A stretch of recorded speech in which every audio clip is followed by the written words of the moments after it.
Inararo ng isang bus ang hilera ng mga concrete barrier sa EDSA Kamuning kaninang madaling araw. Ang bus nawalan daw kasi ng preno. Nasa frontline ng balitang yan, si Ian Suyu.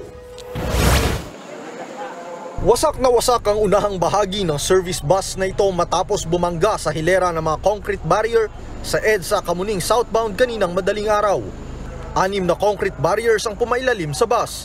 Sa lakas ng impact, tumagas ang gasolina sa sasakyan sa kahabaan ng daan. Ayon sa driver ng bus, galing raw silang Malolos, Bulacan at papunta sanang Cubao para magsundo ng mga pasahero. Mapreno ako, na-loose brake na, wala na ako ng preno. Pumutok kasi yung hose sa harapan ng bus ko. Kaya siya naman ibangga ko doon sa may mga tao. Di ba nakatulog doon? Hindi naman po. Gising na gising po kami. Naglagay ng kusot ang mga tauhan ng MMDA para maiwasang madulas sa mga dumadaang motorista. Pahirapan pa ang pag-alis sa bus kaya nagdulot ito ng traffic. Inabot pa ng halos 2 oras bago tuluyang maialis ang bus pasado alas 6 ng umaga.